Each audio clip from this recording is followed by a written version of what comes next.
England ವಿರುದ್ಧ T20 ಸರಣಿಯಲ್ಲಿ ಭಾರತದ ಟಾಪ್ 5 ಬ್ಯಾಟ್ಸ್ಮನ್ಗಳು ಚೇತರಿಸಿಕೊಂಡಿದ್ದಾರೆ. ಹೌದು, ಐರ್ಲೆಂಡ್ ವಿರುದ್ಧ ಬ್ಯಾಟಿಂಗ್ ಕೊಲ್ಯಾಪ್ಸ್ ನಂತರ ಈಗ ಮತ್ತೆ ಟಿ20ಗೆ ಧಮಾಕ ಬ್ಯಾಟಿಂಗ್ಗೆ ಮರಳಿದ್ದಾರೆ ಟೀಂ ಇಂಡಿಯಾದ ಬ್ಯಾಟ್ಸ್ಮನ್ಗಳು. ಮೊದಲು ಬ್ಯಾಟಿಂಗ್ ಮಾಡೋಕೆ ಬಂದಂತಹ ಟೀಂ ಇಂಡಿಯಾ ಮತ್ತೊಂದು ಆಘಾತ ಅನುಭವಿಸಿತು. ಹೌದು, ಸಂಜು ಸ್ಯಾಮ್ಸನ್ ಪದೇ ಪದೇ ಫೇಲ್ ಆಗುತ್ತಿದ್ದಾರೆ. ಹೌದು, ಆದರೆ ಮತ್ತೊಬ್ಬ ಓಪನರ್ ಬ್ಯಾಟ್ಸ್ಮನ್ ಅಭಿಷೇಕ್ ಶರ್ಮಾ ಮತ್ತೆ ತಮ್ಮ ಅರ್ಧಶತಕವನ್ನ ಗಳಿಸಿದ್ದಾರೆ ಮೊದಲನೇ ಪಂದ್ಯದಲ್ಲಿ. ಹೌದು, ಅಭಿಷೇಕ್ ಶರ್ಮಾ ಒಳ್ಳೆಯ ಭರ್ಜರಿ ಫಾರ್ಮ್ ನಲ್ಲಿ ಇದ್ದಾರೆ.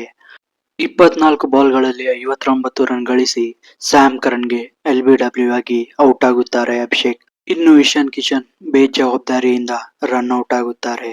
ಹೌದು, ನಂತರ ಬಂದಂತಹ ನಾಯಕ ಶ್ರೇಯಸ್ ಅಯ್ಯರ್ ತಮ್ಮ ಹಳೆಯ ಫಾರ್ಮ್ ಅನ್ನ ಮುಂದುವರಿಸಿ ಜವಾಬ್ದಾರಿಯಿಂದ ರನ್ ಗಳಿಸುವಲ್ಲಿ ಯಶಸ್ವಿಯಾಗುತ್ತಾರೆ. ಇವರು ಕೂಡ ಅರ್ಧಶತಕ ಗಳಿಸಿ ತಮ್ಮ ಫಾರ್ಮ್ಗೆ ಮರಳಿದ್ದಾರೆ ಮತ್ತು ಟೀಕೆಗಳಿಗೆ ಉತ್ತರವನ್ನ ನೀಡಿದ್ದಾರೆ. 47 ಬಾಲ್ಗಳಲ್ಲಿ 68 ರನ್ ಬಾರಿಸಿ ಇವರು ಕೂಡ ಸಕೀಬ್ ಮಹಮೂದ್ಗೆ LBW ಆಗಿ ಔಟ್ ಆಗುತ್ತಾರೆ. ಇನ್ನು ಈಗ ಟೀಂ ಇಂಡಿಯಾಗೆ ಸಿಕ್ಕಂತಹ ಒಬ್ಬ ಒಳ್ಳೆಯ ಫಿನಿಶರ್ ಶಿವಮ್ ದುಬೆ ಅಂದ್ರೆ ತಪ್ಪಾಗಲ್ಲ. ಹೌದು, ಒಳ್ಳೆಯ ಬೆಂಕಿಯಂತೆ ಬ್ಯಾಟಿಂಗ್ ಮಾಡಿ ಕೆಲವೇ ಬಾಲ್ಗಳಲ್ಲಿ ಭರ್ಜರಿಯಾಗಿ ರನ್ ಗಳಿಸಿ ಒಳ್ಳೆಯ ಫಿನಿಶಿಂಗ್ ಅನ್ನ ಕೊಡುತ್ತಾರೆ ಟೀಂ ಇಂಡಿಯಾ.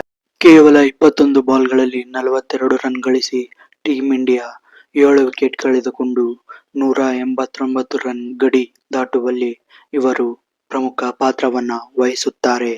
ಆದರೆ ಭಾರತದ ಬ್ಯಾಟಿಂಗ್ ಮುಗಿಯುತ್ತಿದ್ದಂತೆ ಮಳೆಯಿಂದಾಗಿ ಪಂದ್ಯ ರದ್ದಾಗಿ ಹೋಗುತ್ತದೆ. ಮಳೆ ಬರದೇ ಹೋದರೆ ಭಾರತ ಈ ಮೊತ್ತವನ್ನ ಡಿಫೆಂಡ್ ಮಾಡಿಕೊಳ್ಳುತ್ತಿತ್ತಾ ಎಂದು ಕಾಮೆಂಟ್ ಮೂಲಕ ತಿಳಿಸಿ.